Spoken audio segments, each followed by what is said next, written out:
Italy is one of the world's largest economies, a founding member of the European Union, the birthplace of Ferrari, Gucci, and some of the richest private households on the continent. To the outside world, it looks like a dream. Sunshine, luxury, fashion, food, and history wrapped into one postcard. But beneath that postcard lies a pattern Italy cannot escape. A cycle it has lived through before, and now it's starting again. An economy that once powered Europe is slowing to a crawl. A nation famous for creativity and innovation is struggling to hold on to its workers. A country that built empires of art and industry now faces pressures it can no longer ignore. What's happening inside Italy today is larger than a recession. So join us, because today we're talking about why Italy is going broke again. Italy's economic crisis didn't begin last year, or 5 years ago, or even with the chaos of the euro debt crisis. The truth is far more unsettling. Italy has been breaking down in slow motion for more than half a century. Every time it seemed to rise, something pulled it back under. And now, in 2025, all those unfinished crises are coming due at the same time. To understand why Italy is going broke again, let's go back to the moment that everything looked perfect, because that's where the cracks began. After World War II, Italy became one of the fastest growing countries on Earth. Between the 1950s and early 1970s, the economy exploded. Factories multiplied, exports surged, and living standards rose at a pace Italians had never seen before. It was called the Italian economic miracle, and for a time, Italy looked unstoppable. But then the 1970s hit. Oil shocks slammed Europe, inflation spiraled, political violence from extremist groups shook the country. Suddenly the miracle cracked, growth slowed, costs soared, and for the first time Italy started running chronic deficits and spending more than it earned, year after year. This pattern would become Italy's new normal, and a warning of the future to come. Then came the 1980s, a decade Italians remember fondly. The fashion industry exploded, manufacturing thrived, and Milan became a symbol of European luxury. Italy even achieved its famous Il Sorpasso moment, surpassing the United Kingdom in total economic size. But beneath the celebration, something dangerous was forming. To keep this boom alive, Italy borrowed, and borrowed, and borrowed. Government spending shot up, the welfare state expanded quickly. Politicians learned a simple trick. When growth slowed, they covered the gap with debt. Imagine a household that keeps upgrading its lifestyle with a credit card. It feels good until the bill arrives. Italy's bill would arrive in the 1990s. Entering the European Union's new monetary system brought prestige, but also pressure. To join the euro, Italy had to drastically cut its deficits. That meant austerity, tax increases, and painful reforms. But while Italy tightened its belt, its productivity stopped growing. Factories produced more slowly, bureaucracy multiplied, innovation lagged. Italy simply became less competitive than Germany, France, or Spain. And even in the good economic years, youth unemployment stayed persistently high. In the late 1990s, despite economic expansion, roughly 1 in 3 young people couldn't find stable work. And then came a shock Italy could not absorb. When the global financial system collapsed in 2008, the world went into recession. But while most countries began to recover in a few years, Italy didn't. By 2019, before the pandemic, Italy's economy was still 5% smaller than it had been in 2008. That lost decade is almost unheard of in advanced economies. Italian banks were drowning in non-performing loans. Businesses struggled to get credit. Public debt surged, and austerity policies deepened the slump instead of ending it. So yes, Italy falls behind, and it never managed to climb back up. But believe it or not, many economists think the real crisis for Italy is only beginning now, and that as time goes on, things could get even worse unless something is done immediately. Let's start from the most dangerous fault line beneath the Italian economy, a demographic time bomb that is already ticking. Italy is aging faster and more dramatically than almost any country on Earth. Today, the median Italian is 47 years old, which is the highest median age in Europe and one of the highest in the world. To put that into perspective, imagine lining up every Italian citizen from youngest to oldest. The person standing in the middle is almost 50 years old, and 1 in 4 Italians is already over the age of 65. If you walk through many towns, especially in the south, this becomes visible instantly, like grocery stores filled with retirees or entire streets where you barely see a young family. But the real shock isn't how old Italy is becoming, it's how few young people the country is producing. Italy's birth rate has collapsed to 1.2 births per woman, which is also one of the lowest on the planet. Replacement level, or the number needed to keep a population stable, is 2.1. Italy isn't just below that, it's almost half, and 2023 recorded the lowest number of births in Italian history, even lower than during the World Wars. Now imagine the long-term math of that. Fewer babies today means fewer workers tomorrow, and fewer workers tomorrow mean fewer taxpayers to support a rapidly growing population of retirees. If this trend continues, Italy's workforce will shrink so sharply that by 2050 there could be 7 elderly people for every 10 working-age adults. Every 10 workers will soon be supporting 7 retirees through taxes, healthcare and pensions. That's a ratio that simply doesn't work. No modern state can sustain that without either collapsing under debt or raising taxes to levels nobody would tolerate. And this leads us to the heart of Italy's most urgent problem, its overloaded pension system. Italy spends 16% of its entire GDP on pensions. This is the second highest in the entire OECD. That means almost 1 out of every 6 euros the government collects is immediately handed out to retirees. It's an enormous burden, especially for an economy struggling to grow. And instead of reducing that pressure, Italy has often made it worse. Early retirement programs like Quota 100 allowed people to retire at 62 after contributing for just 38 years. It was politically popular, yes, but financially devastating. Most retirees entered the system earlier, while fewer young people entered the workforce to pay for them. This is why many economists argue that unless something changes, the math will eventually break. There simply won't be enough people working to support the number of people not working, and Italy is already running out of time to fix it. And if you think demographics are bad, the trend is looking even worse. The truth here is simple. Italy is losing the very generation it needs to survive. For decades now, real wages in Italy have barely moved. Not up, not down, just stuck in place. Imagine working hard, studying for years, doing everything society asks of you, and then earning €1,000 to €1,300 a month. That is the reality for millions of young Italians. In cities like Milan, Rome, Florence, even a small apartment eats half of that salary before you pay for food, transport, or anything else. Now put yourself in their shoes for a moment. You're 27, you've graduated, you're ready to build a life, but your paycheck barely covers rent. Saving money feels impossible, and owning a home? That feels nearly as far away as winning the lottery. Yet low wages are only half the story. Italy's youth unemployment has hovered around 30% for decades, not just during recessions, but even in years when the economy was supposedly doing well. And for the lucky ones who do find a job, stability is rare. Think of short-term contracts, temporary positions, or roles with no path for growth. Many workers bounce from one short contract to another, never knowing if they'll still have a paycheck 3 months from now. That kind of uncertainty makes it very hard to build a future, start a family, or even plan your next year. So what happens when you combine low wages and high unemployment and zero stability? People leave. Every year, more than 50,000 young Italians pack up their bags and move abroad, to Germany, France, the UK, the United States, and beyond. And here's the painful irony. Italy educates them, other countries profit from their skills. The Italian state pays for their childhood education, for their university degrees, for their training, often for 2 full decades of development. Then Germany or France hires them and enjoys the benefits of all that investment.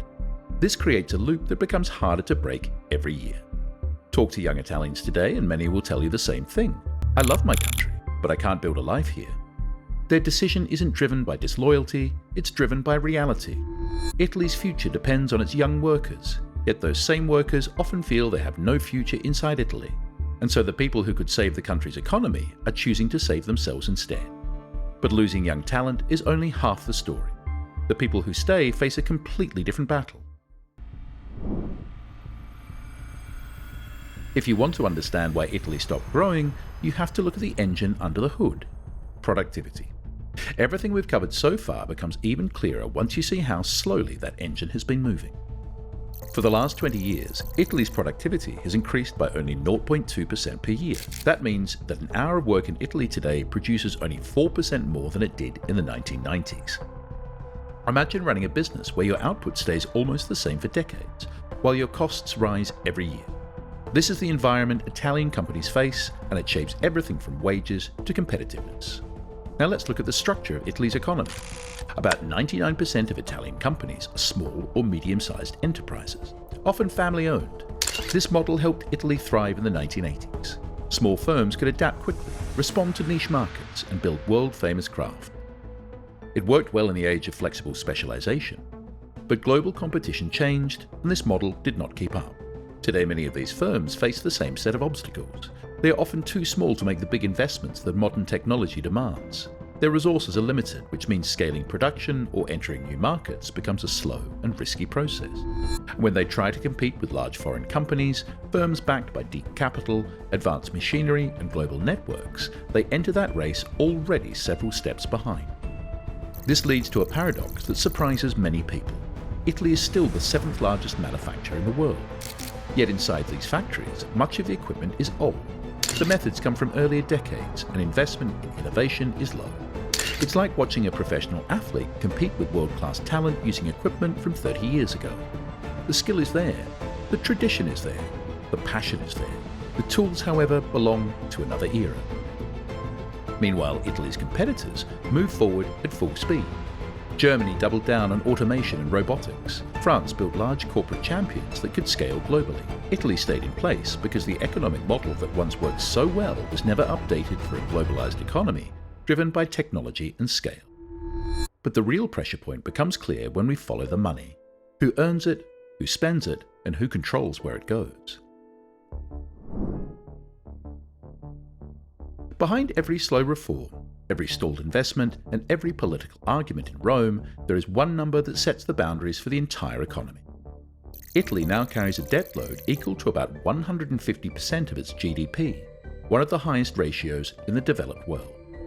This mountain of debt did not appear suddenly. It was built piece by piece, year after year, through cycles of budget deficits, unfinished reforms, and governments that changed faster than policies could take effect.